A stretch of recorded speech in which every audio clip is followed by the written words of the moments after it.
Et nous avions vu la dernière fois la supériorité, nous avions commencé à voir la supériorité du sacrifice de Jésus sur les sacrifices de l'Ancienne Alliance.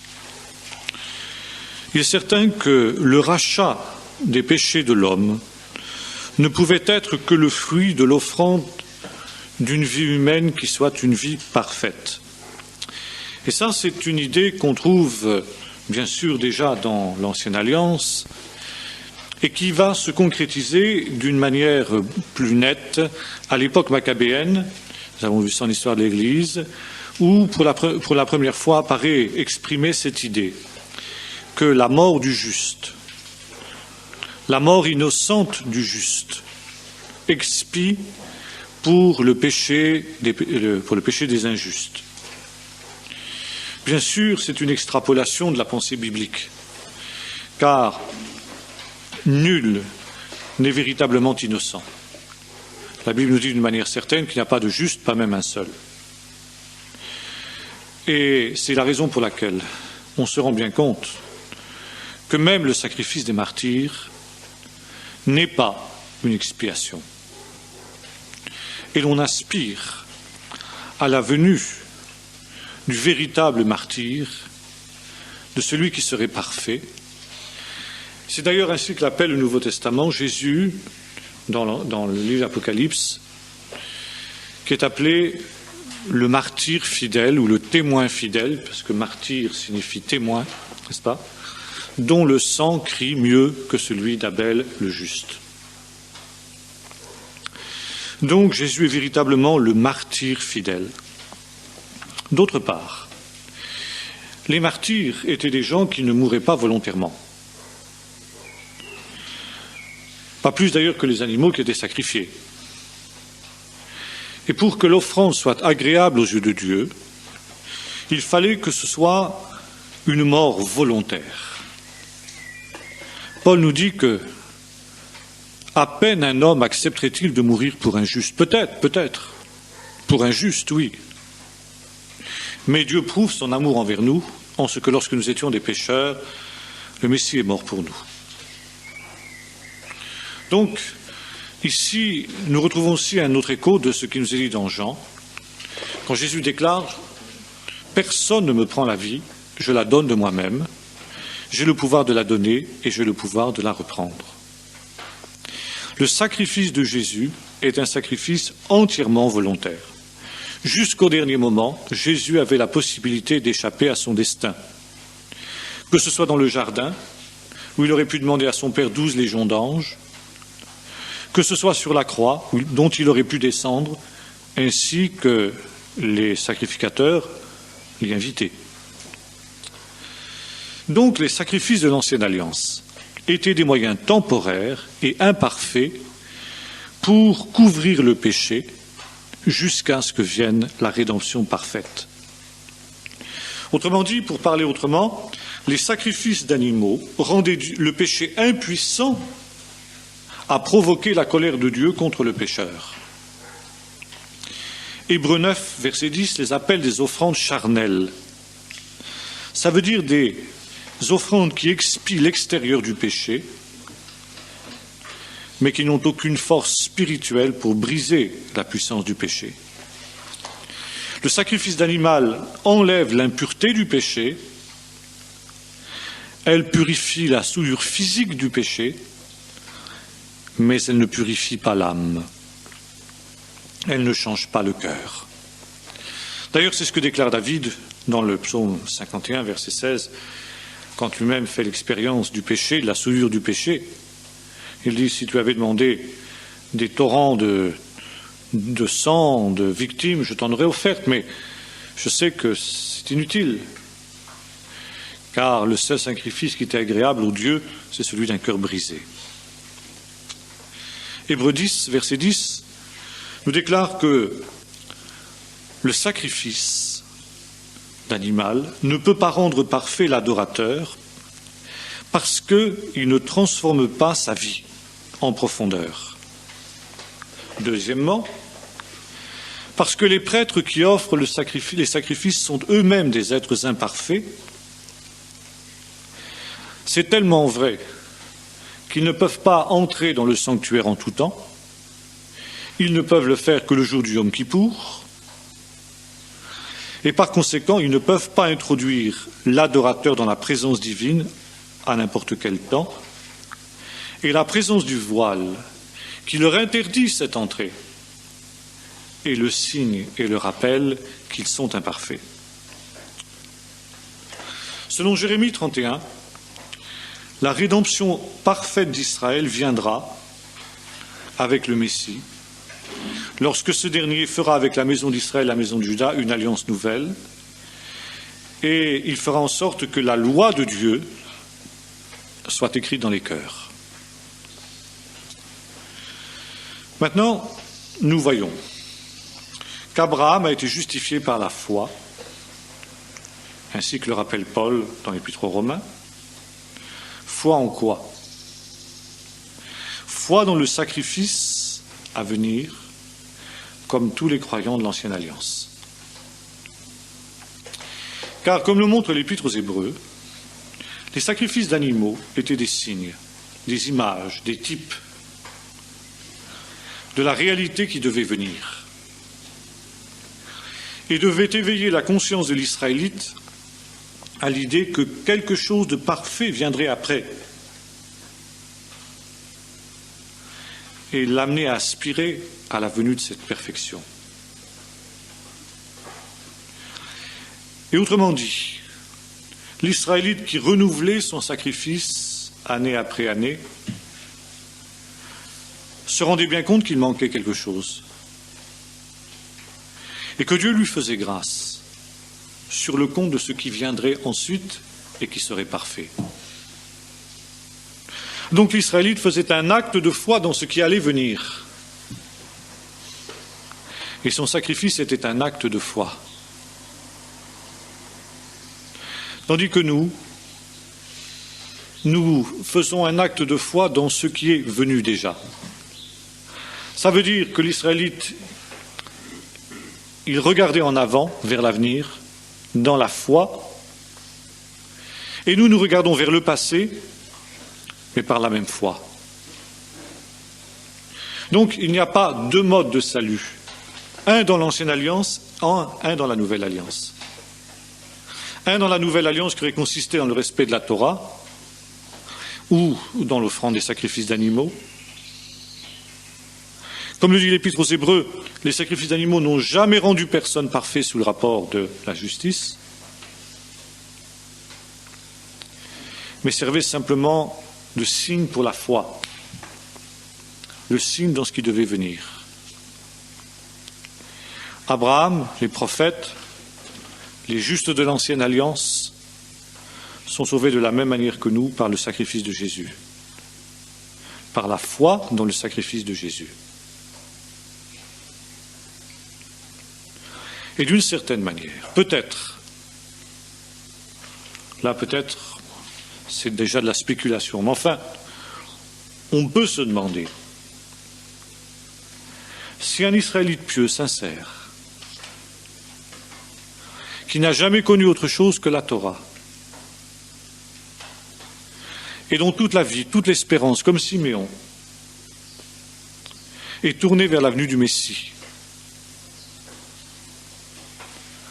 eh bien finalement, n'a pas d'une certaine manière aussi ce même type de foi qui était celui des patriarches, des prophètes, etc. Bon. Là, c'est plus hypothétique. Et ça, c'est le mystère de Dieu. C'est Dieu qui sonde les reins et les cœurs. En effet, il nous est dit une chose très intéressante dans le livre d'Apocalypse. L'agneau a été immolé avant la fondation du monde. Qu'est-ce que ça veut dire?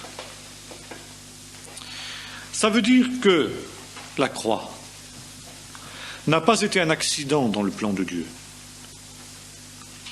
Ça veut dire un rattrapage d'une catastrophe, en l'occurrence le péché, que Dieu n'avait pas prévu. Et Dieu a trouvé un expédient de dernière minute en disant « Zut, je suis dépassé par les événements, il faut que je trouve quelque chose, et soudain, la croix. » Non. Avant la fondation du monde, Dieu avait prévu. Et la croix était déjà au centre du plan de Dieu. Ça veut dire dans le plan de Dieu, dans le dessein de Dieu, le sacrifice de Jésus était déjà prévu, avant même que le monde soit fondé et créé. Et nous voyons déjà comment, à Ève, dans le jardin, juste après le péché, Dieu promet l'expiation par le sacrifice de sa descendance. Ou plus exactement, comme dit l'Hébreu, de son descendant. Donc c'était quelque chose qui était prévu dans le plan de Dieu. Et les Israélites ont été sauvés par anticipation dans un sacrifice futur, comme nous le sommes, nous, dans la foi, dans un sacrifice qui est accompli.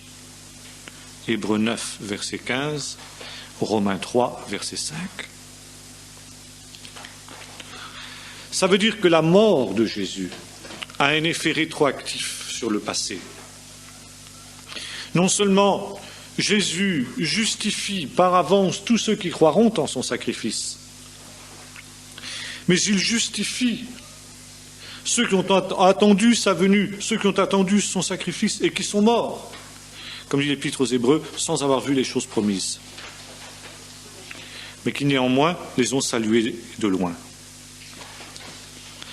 Ça veut dire que ces gens-là n'ont pas bénéficié des mêmes grâces qu'aujourd'hui, dans ce sens qu'il n'y avait pas la force pour transformer le cœur, et ils étaient néanmoins lésés par rapport à nous, si j'ose dire.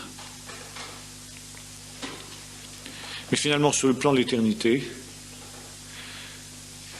dans la mesure où ils avaient la même foi, ils goûtent le même privilège. Ce qui leur manquait, c'était sur le plan humain, terrestre, la permanence du Saint-Esprit agissant dans leur cœur, ça ils ne l'avaient pas. Maintenant, nous entrons dans un deuxième chapitre, l'expiation dans le Nouveau Testament.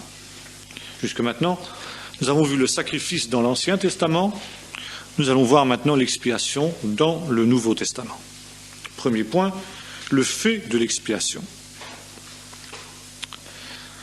Lorsque Jésus était sur la croix, une des dernières paroles qu'il ait prononcées était celle-ci, « Tout est accompli ». Nous avons là une parole qui est au centre de l'Évangile. Ça veut dire que l'expiation par la croix était le but de la vie de Jésus. Jésus était venu pour cela, il savait qu'il était venu pour cela dès le commencement. Les théologiens modernes discutent beaucoup sur ce qu'on appelle la conscience de Jésus. Ça veut dire quelle conscience Jésus avait de lui-même, comment voyait-il sa mission. Et nombreux sont les théologiens modernes qui prétendent que Jésus a été en quelque sorte surpris par la mort. Il n'avait pas prévu la mort. Il avait tenté d'échapper à ce destin. Et que finalement, c'est à partir du moment où les disciples sont vus sur la croix qu'ils ont compris que, eh bien, peut-être que cette mort, qui humainement était un échec, entrait mystérieusement dans le plan de Dieu. Bon. L'ensemble de l'Écriture sainte s'oppose à cette affirmation. L'Évangile de Jean, notamment, nous montre que Jésus vivait en fonction de ce qu'il appelle son heure. Dès le début de son ministère, aux noces de Cana, il déclare « Mon heure n'est pas encore venue ». Et à plusieurs reprises, ses adversaires cherchent à mettre la main sur lui, mais il nous est dit qu'ils ne le purent parce que son heure n'était pas encore venue. Puis soudain, au chapitre 13, il nous est dit que Jésus soudain prend conscience que l'heure est venue. Il nous est dit que Jésus, sachant que l'heure était venue de passer du monde au Père, ayant aimé les siens qui étaient dans le monde, les aima jusqu'au bout. Jean 13. À ces Grecs qui viennent pour adorer pendant la fête et qui veulent le voir, Jésus répond, l'heure est venue où le Fils de l'homme doit être glorifié. Ce qui est une manière de dire la croix. La gloire de Jésus, c'était la croix. Et dans la prière sacerdotale, Jésus déclare, Père, l'heure est venue, glorifie ton Fils, afin que ton Fils te glorifie. Et nous voyons avec quel soin Jésus prend alors, pour tenter de préparer ses disciples à l'événement. Il y a chapitre 14, chapitre 15, chapitre 16, qui sont les résumés des paroles de Jésus, par lesquelles Jésus préparait ses disciples à la catastrophe que eux, les disciples, n'avaient pas prévue, mais que Jésus savait qu'il devait venir. Encore une fois, nous avons vu que Jésus aurait pu se soustraire à cela. Il savait qu'il y avait un traître au milieu d'eux. Il savait que ce traître avait donné rendez-vous à ses adversaires dans le jardin. Jésus aurait pu s'échapper. Il nous est dit également qu'il marcha résolument vers Jérusalem tout en sachant très bien ce qu'il y attendait. Car par 3 fois, Jésus va avertir ses disciples. Nous montons à Jérusalem, le Fils de l'homme sera livré entre les mains des pécheurs. Ils le crucifieront, ils le flagelleront et le 3e jour il ressuscitera. Or, un historien, théologien aussi sérieux que David Flusser, historien juif, est arrivé à la conclusion que Jésus savait qu'il devait mourir. Et je dirais la preuve, c'est le baptême. Au début de son ministère, Jésus est baptisé par Jean, dans le Jourdain.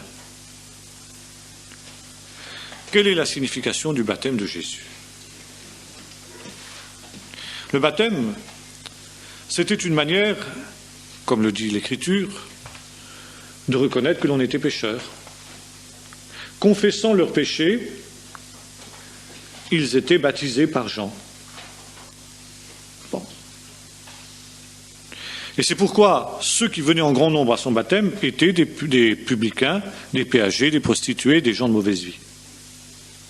Parce qu'ils savaient plus que d'autres qu'ils étaient pécheurs. Bon. Quel péché Jésus a-t-il confessé? Or, nous savons bien que le baptême de Jésus a posé problème à Jean. Jean a dit, c'est moi qui ai besoin de baptiser par toi, moi je ne peux pas te baptiser. Jésus n'a pas pu confesser de péché, il n'en avait pas fait. Alors pourquoi Jésus a-t-il été baptisé? Parce que Jésus, en étant baptisé, s'identifiait aux pécheurs. Ainsi qu'il est dit dans Isaïe 53, il s'est chargé de leurs péchés. Ça veut dire qu'en étant baptisé,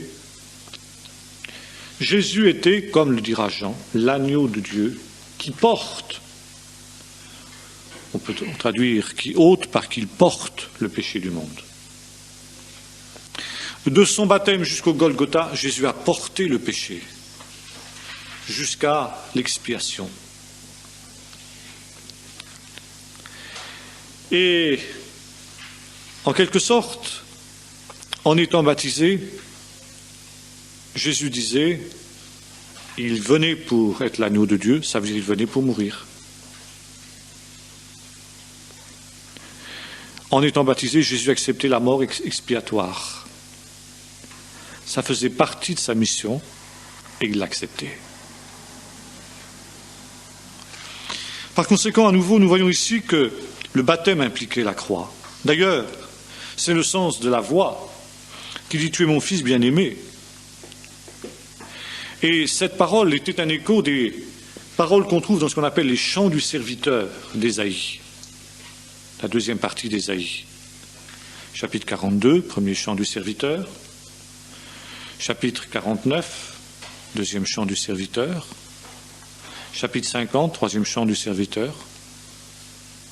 Et chapitre 53, 52-53, quatrième chant du serviteur. Or, Dans les chants du serviteur, le serviteur est présenté comme le Fils de Dieu qui porte les péchés du monde. Tu es mon fils,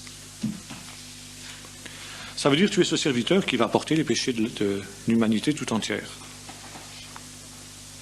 Et c'est aussi le sens de la tentation dans le désert. Tu es le Messie, tu peux l'être sans la croix.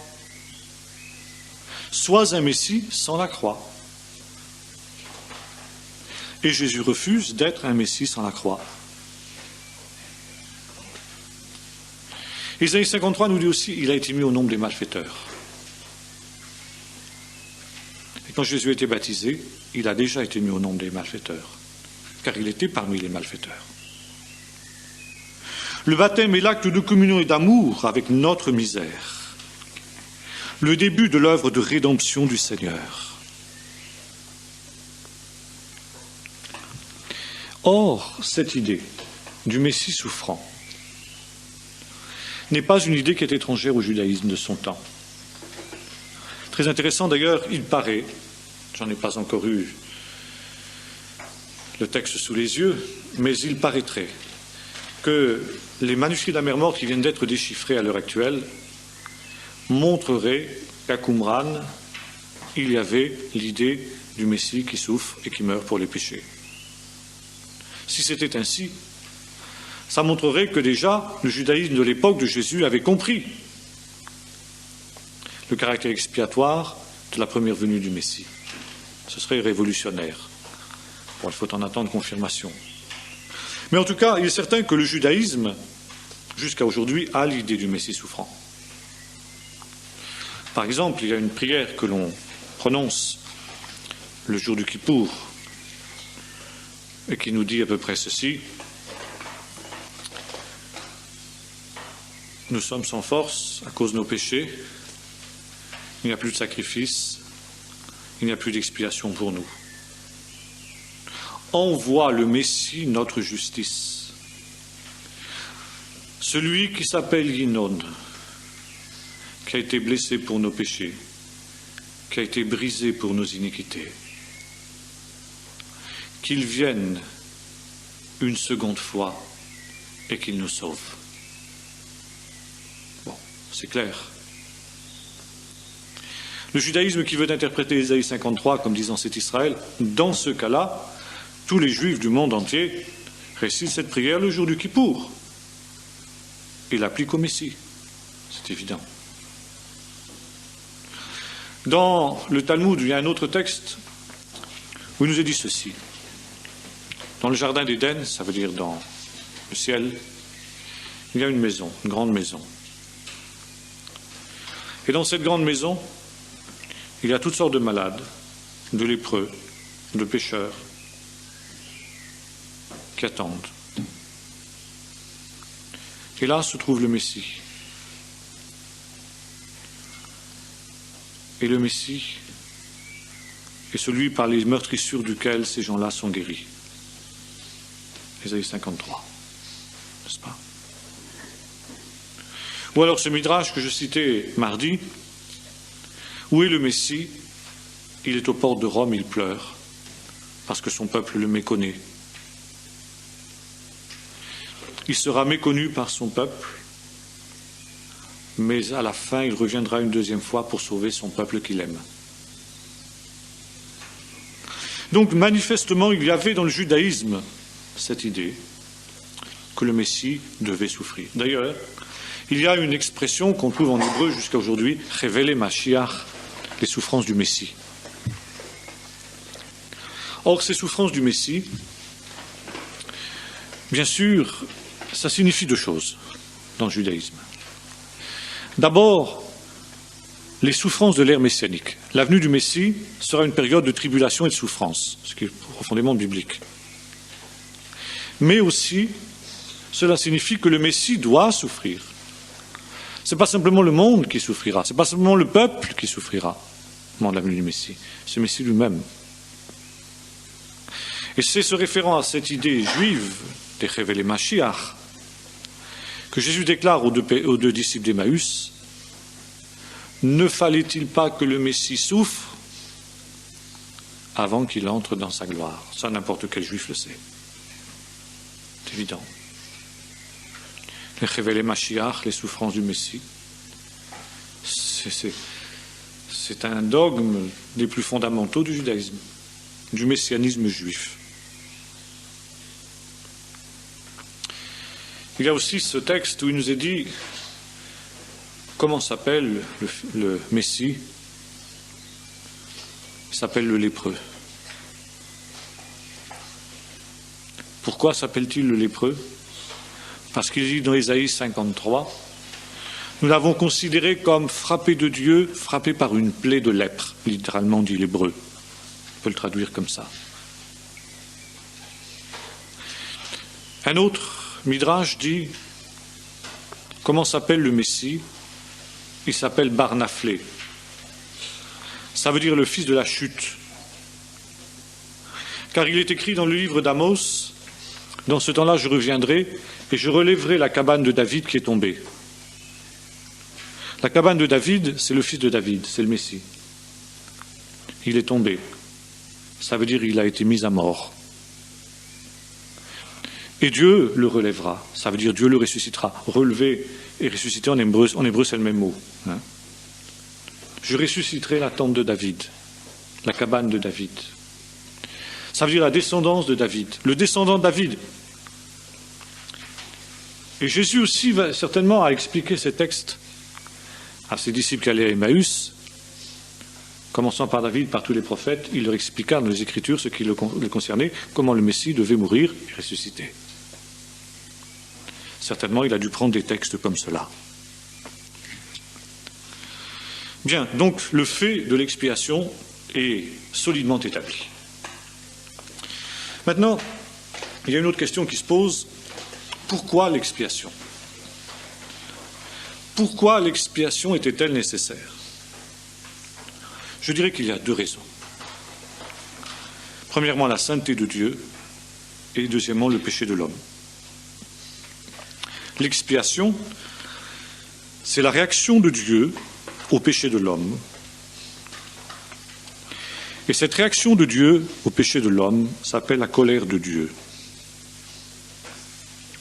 Quand nous parlons de la colère de Dieu, quand la Bible parle de la colère de Dieu, ça n'a rien à voir avec un sentiment charnel, du genre de celui que nous pouvons connaître quand on nous marche sur les pieds, par exemple. Non, la colère de Dieu, c'est pas ça. La colère de Dieu, c'est la réaction de Dieu au péché de l'homme. Et le seul moyen de détourner cette colère de Dieu sur le péché de l'homme, c'est l'expiation. Pourquoi Dieu a-t-il cette réaction face au péché de l'homme? Parce que Dieu est un Dieu saint. Qu'est-ce que la sainteté de Dieu? Nous l'avons vu. C'est sa conduite, c'est sa justice qui fait partie de sa nature. Dieu est toujours juste. Les lois de Dieu sont justes. Paul nous dit que c'est en lui que nous avons le mouvement et l'être. Or, le péché trouble ce déroulement juste du plan de Dieu. En même temps, le péché trouble le rapport entre Dieu et sa créature. Et le péché conduit le pécheur à une éternité loin de Dieu. C'est ce que la Bible appelle la deuxième mort. Et c'est la raison pour laquelle, à cause de cette dérive de l'homme vers la seconde mort, que Dieu donne à l'homme son alliance. Et la notion d'alliance est fondamentale dans la parole de Dieu. Qu'est-ce que c'est que l'alliance? C'est le rétablissement des relations rompues entre l'homme et Dieu. Or, dans l'alliance, c'est toujours Dieu qui prend l'initiative. Dieu fait alliance avec Noé et avec tous les animaux qui étaient avec lui dans l'arche. Dieu fait alliance avec Abraham et avec sa descendance. Dieu fait alliance avec son peuple sur le mont Sinaï. Puis, enfin, Dieu fait en Jésus, avec tout homme qui croit, une nouvelle alliance. Ça veut dire qu'il rétablit les relations. car Dieu est juste. Or, pour avoir des relations, Dieu ne peut en avoir qu'avec ceux qui marchent dans la droiture, dans la justice. Et de ces relations avec Dieu, fruit de l'alliance, naît une vie de communion avec Dieu. Ce qui veut dire que l'alliance implique de la part de l'homme l'obéissance. Et le péché est le contraire de l'obéissance à Dieu. Le péché, c'est la séparation d'avec Dieu. Et la victoire sur le péché, c'est que malgré le péché, les relations avec Dieu sont rétablies. Et c'est le rôle de l'expiation. Le péché, en effet, attaque l'honneur et la sainteté de Dieu. Par le péché, l'homme choisit sa propre volonté, il devient lui-même sa propre loi. Il cède à la sollicitation du serpent, il décide lui-même ce qui est bien et ce qui est mal.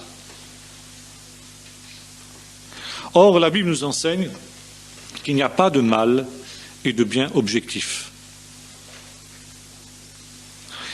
Et bien ce que Dieu déclare bien, et mal ce que Dieu déclare mal. C'est tout. Donc, en dehors de Dieu, le mot bien et le mot mal, ça ne veut rien dire. C'est exactement d'ailleurs ce qu'éprouve l'homme moderne. À partir du moment où on déclare Dieu n'existe pas, alors le bien et le mal n'existent pas non plus. Et alors, que reste-t-il à l'homme, qui est pourtant un être moral, comme l'a montré Kant dans sa philosophie? Et justement, Kant a commis cette erreur, lui qui était le père de l'idéalisme, n'est-ce pas? Kant a commis cette erreur de penser qu'il pouvait exister une notion de bien et de mal objective en dehors de Dieu, et que l'homme, être moral, pouvait adhérer à ces notions universelles du bien et du mal.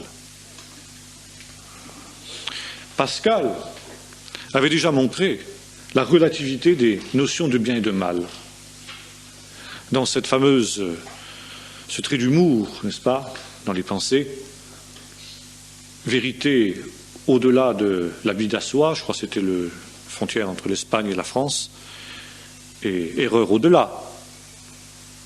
Et il disait ceci, plaisante justice qu'une rivière borne. Il avait raison. Or, justement, le péché de l'homme, c'est qu'il appelle lui-même bien et mal. Il est lui-même juge du bien et du mal. Et c'est tout le drame de l'homme moderne. L'homme moderne déclare pour lui-même ce qui est bien et mal. C'est ce qu'on appelle l'éthique de la situation.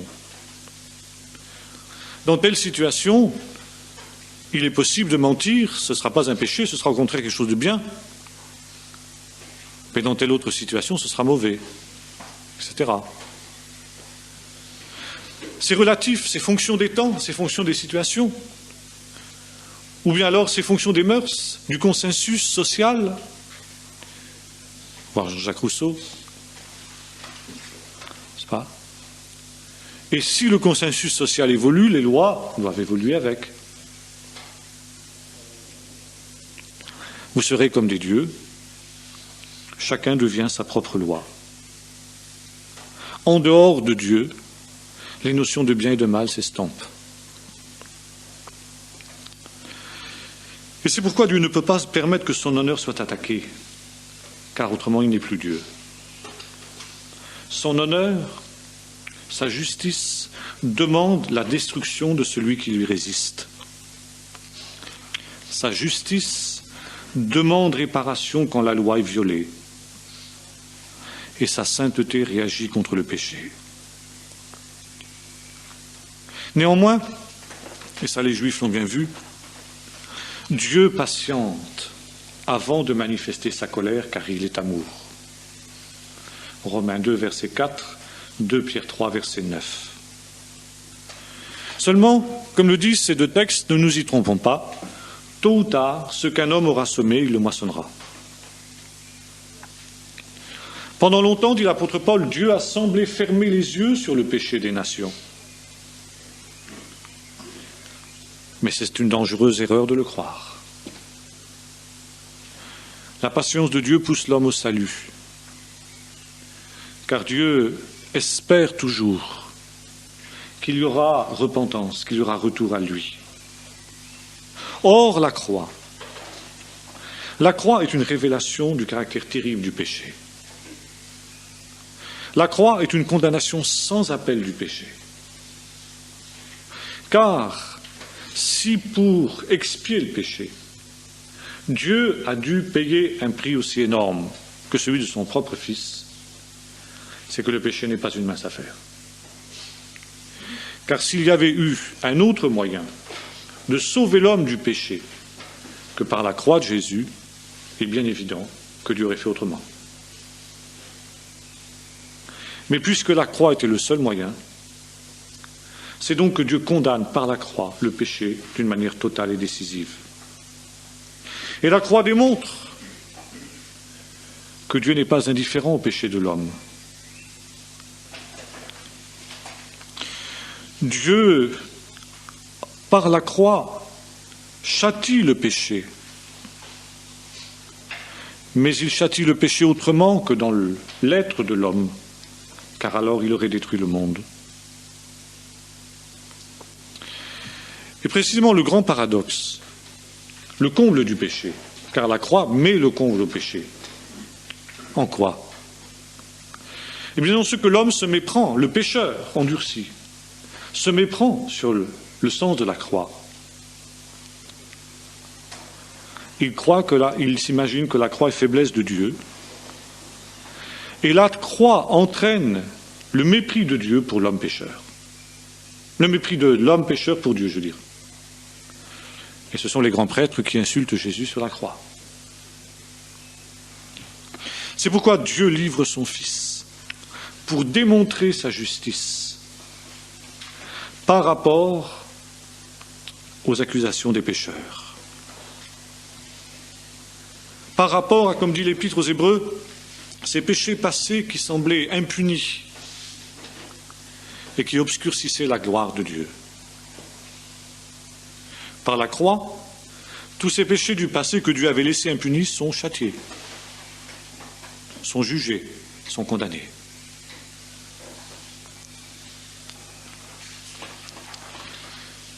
Maintenant, pour certains, il n'y a pas d'expiation possible, même dans le christianisme.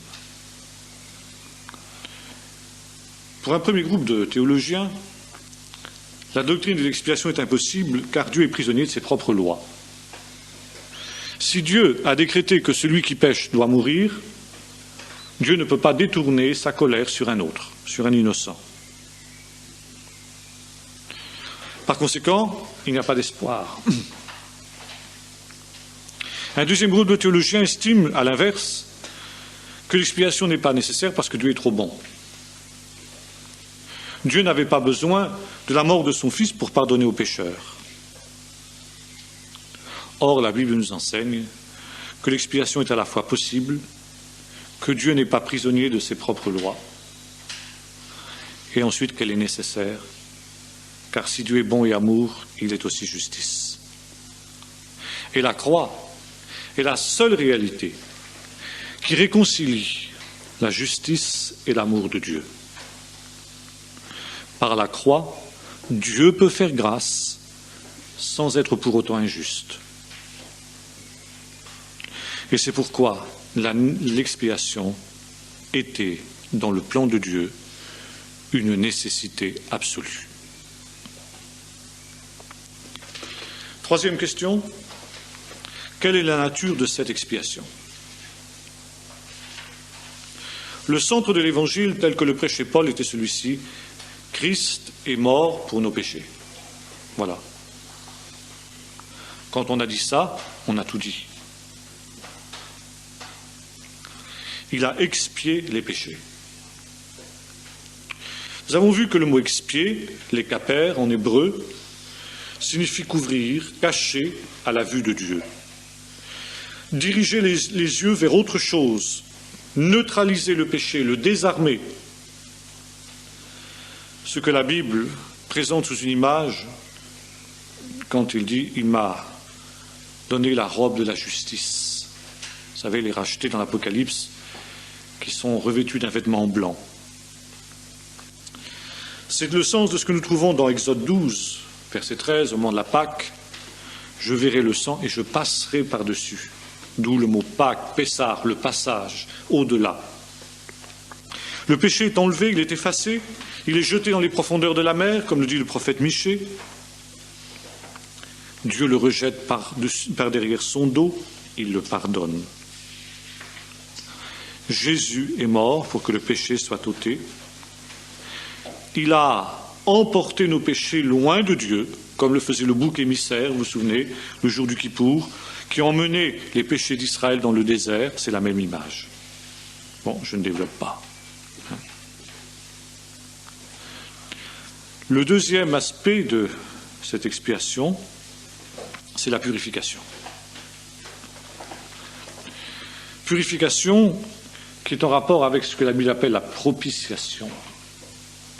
Ça veut dire rendre propice, rendre favorable. Ça veut dire que Dieu, comme dit l'apôtre Paul, était ennemi à cause du péché. Et l'expiation par le sang réconcilie l'homme avec Dieu. Et d'ennemi, Dieu devient ami. Il devient favorable, de défavorable qu'il était, il devient propice, il accorde sa grâce, il accorde sa faveur. Et nous avons dans l'Ancien Testament une image de cela. C'est que tout ce qui servait au culte devait au préalable être aspergé par le sang des victimes consacrées. Ça veut dire que toute approche de Dieu ne peut se faire qu'au travers du sang de l'agneau. Vous vous souvenez qu'il y avait dans le tabernacle, le lieu très saint, l'arche, ce coffre de bois d'acacia, dans lequel, entre autres choses, se trouvaient les 2 tables de la loi qui avaient été données sur le mont Sinaï, qui rappelaient les exigences de Dieu, qui disaient, pour vous approcher de Dieu, voilà les conditions. Tu ne tueras pas, tu ne commettras pas d'adultère, tu ne déroberas pas, tu ne diras pas de faux témoignages, etc. Si tu ne t'approches pas comme ça, tu ne peux pas t'approcher de Dieu. Il y avait le couvercle de l'arche, sur ces 2 tables de la loi, avec les 2 chérubins et leurs ailes qui se rejoignaient au milieu du couvercle. Et la présence de Dieu, le Saint-Esprit, résidait entre les chérubins. Malheur à qui aurait avancé sa main entre ces chérubins. Vous vous souvenez ce qui était arrivé à ce malheureux Uza, qui l'avait fait justement. Foudroyé. Pourquoi ? Parce qu'il y a la loi. Celui qui s'approche de Dieu ne peut pas le faire s'il a violé la loi, ou s'il le fait, c'est à ses risques et périls. Alors il y a un voile qui interdit l'approche de Dieu à l'homme pécheur. Or, comment l'homme pécheur peut-il s'approcher de Dieu ? Alors il y a le sang du bouc expiatoire le jour du Kippour. Le grand prêtre prend le sang, il en fait l'aspersion sur le caporet, sur le couvercle de l'arche, ce qu'on appelle en français le propitiatoire. Ça veut dire que la loi de Dieu, qui est renfermée dans le coffre, est couverte par le sang. Je verrai le sang et je passerai. La loi qui condamne l'homme, la loi qui condamne le péché, est couverte par le sang. Et maintenant, cette loi qui condamnait, elle est neutralisée. Et Dieu devient favorable. Dieu devient propice. La relation entre l'homme de Dieu est possible parce que le sang a couvert. Le sang rend propice. Or, il s'agit là non seulement d'une démonstration pour émouvoir le pécheur, pour qu'il se repente, mais une véritable transaction qui est d'abord une substitution. C'est clair. Ésaïe 53. Le serviteur de l'Éternel souffre à la place des pécheurs. Lui, le juste pour les injustes. Pour justifier beaucoup d'hommes, il s'est chargé de leurs iniquités. Alors on peut se poser la question, mais comment un seul homme,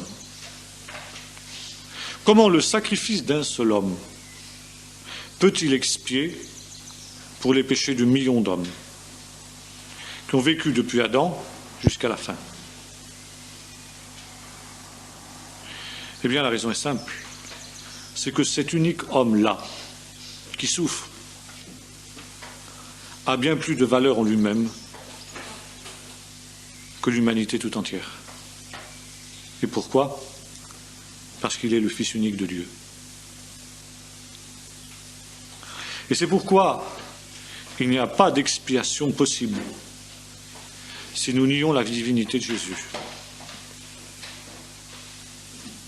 Car si nous nions la divinité de Jésus, comme faisaient les Ariens, Jésus n'est qu'un homme comme un autre. Saint peut-être, sans péché tant qu'on voudra. Mais il est incapable d'être le sacrifice, d'être la propitiation pour tous les hommes. Mais s'il est le Fils de Dieu, il est infiniment plus précieux aux yeux de Dieu que l'ensemble de l'humanité tout entière.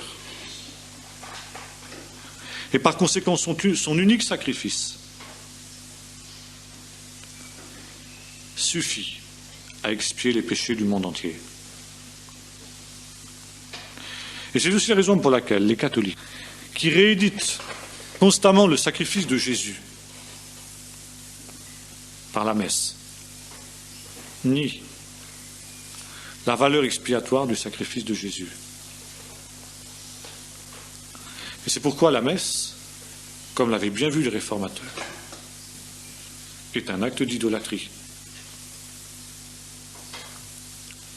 Et c'est la raison pour laquelle il n'est pas possible à un enfant de Dieu véritable de participer à cet acte d'idolâtrie.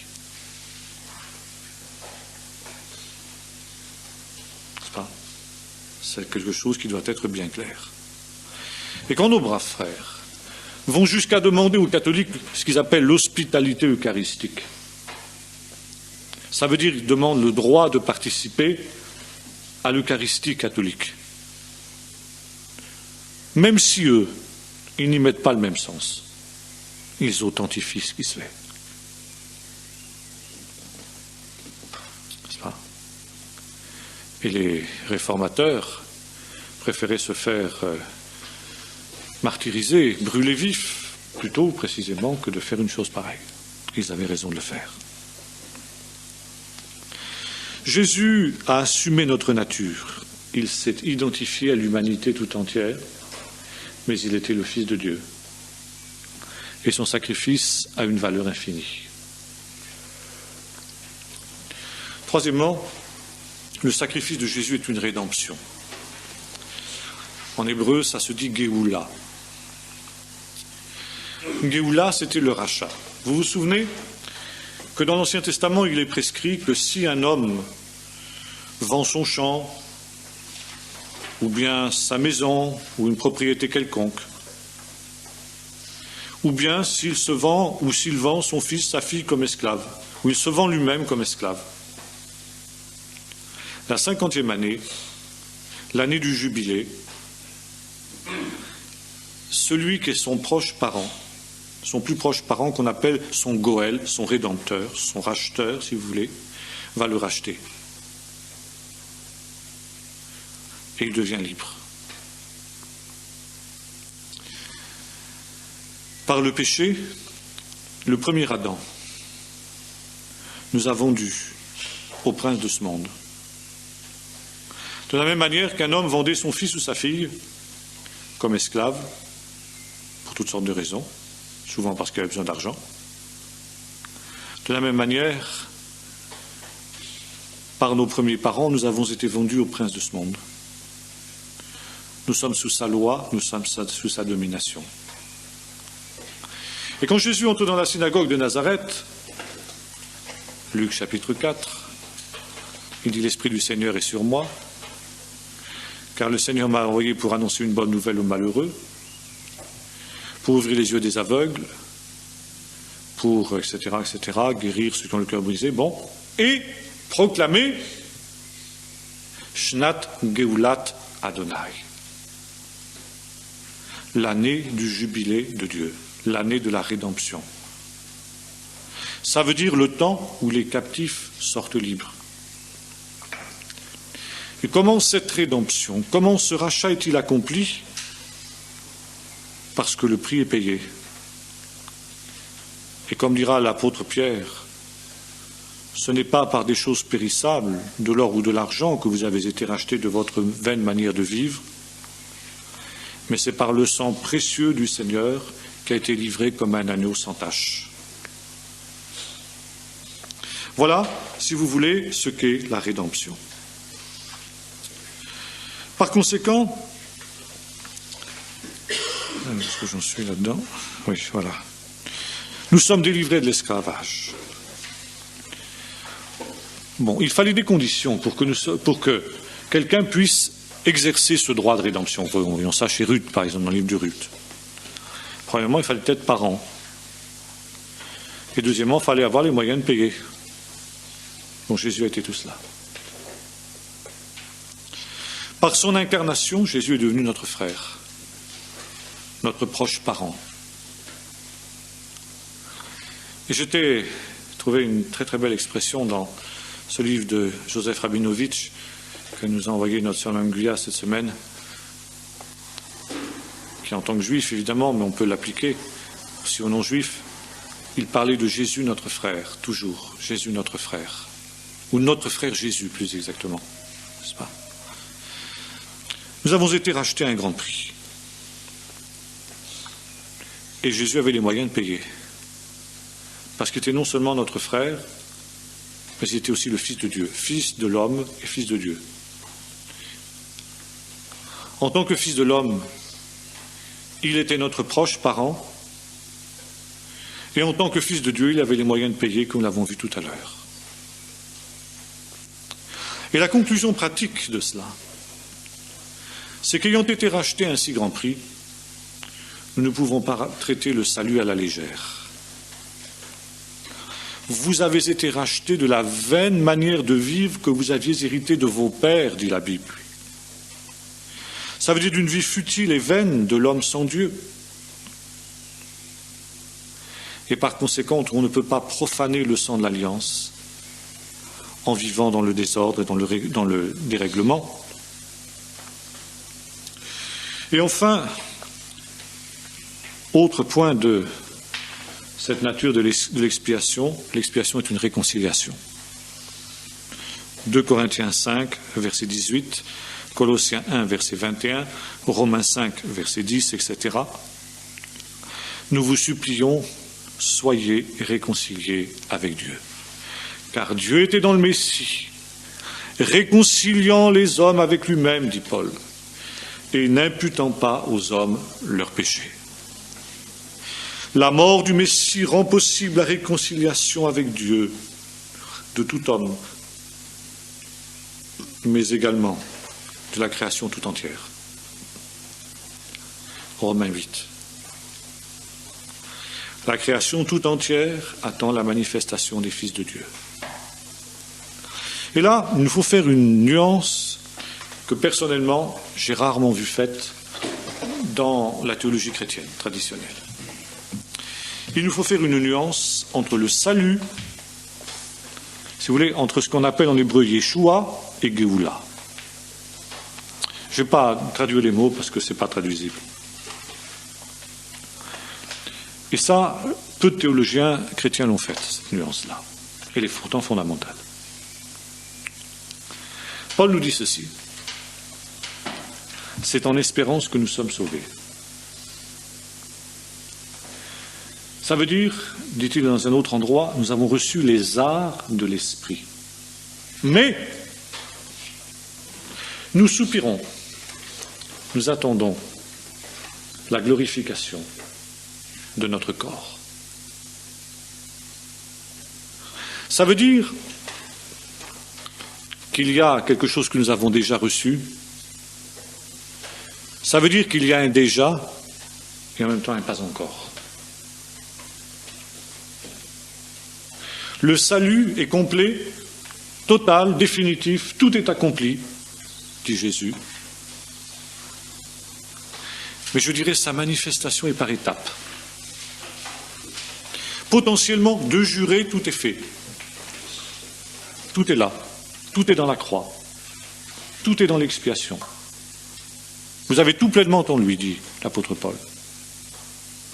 Comme un acte juridique. Tel jour, monsieur Untel a comparu devant monsieur Untel, notaire. Une transaction a été faite au terme de laquelle monsieur X est désormais propriétaire de telle maison, de tel champ, de tel domaine. Bon. Seulement, peut-être qu'il y a encore des locataires dans cette maison, pendant encore un certain temps. Peut-être qu'il y a des travaux à faire avant que vous puissiez y entrer, en jouir. Peut-être qu'il y a un délai à respecter encore, un bail qui doit courir. Mais juridiquement, vous êtes déjà propriétaire. Mais vous n'en jouissez pas encore, pleinement. Eh bien, c'est ce qui se passe. Le Yeshua est en relation avec la première venue de Jésus, avec la croix, l'œuvre de la croix. Et là, juridiquement, tout est accompli. Notre salut est total, complet. Quand nous croyons en Jésus, nos noms sont inscrits dans le livre de vie de l'agneau. C'est fini, c'est fait. Et nous recevons déjà des grâces merveilleuses. La nouvelle naissance, éventuellement la guérison de notre corps, le baptême dans le Saint-Esprit, une foule d'autres choses. Mais, si vous voulez, la réalité de ce salut n'est pas encore pleinement manifestée. Il faut attendre la deuxième venue de Jésus pour que ça soit. Et la deuxième venue de Jésus, c'est la Géoula. Et voyez-vous, ça c'est un gros problème quand on parle avec les Juifs. Là, il y a un malentendu fondamental. Quand nous disons « nous sommes sauvés, le monde est sauvé par Jésus », les Juifs rigolent. C'est pas vrai. Pourquoi le mal? Pourquoi la guerre? Pourquoi la souffrance? Pourquoi la mort? Pourquoi le meurtre? Pourquoi tout ça? Si le monde était sauvé. Donc Jésus n'est pas le Messie. Il n'a pas sauvé le monde. Et nous disons, s'il a sauvé le monde, et nous avons raison, et eux ils ont raison aussi. Car Jésus a sauvé le monde. Ça veut dire qu'il a brisé la force du péché. Il a brisé les puissances qui dominaient sur le monde. Mais il y a, si vous voulez, encore un temps intermédiaire où la puissance de l'ennemi continue à se manifester chez les fils de la rébellion uniquement. Et il y a encore un temps de patience de Dieu. Mais Dieu interviendra au dernier jour. Et alors là, la manifestation visible du salut aura lieu pour tout homme. La manifestation de la justice de Dieu.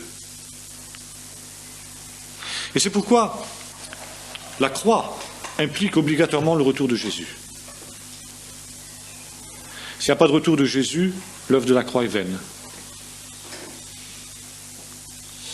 Et c'est pourquoi les Juifs contesteront la croix jusqu'à la venue de Jésus. Parce qu'ils n'en voient pas les effets. Mais quand Jésus viendra, ils sont obligés de dire, oui, c'était lui. Puisqu'il a accompli le programme messianique.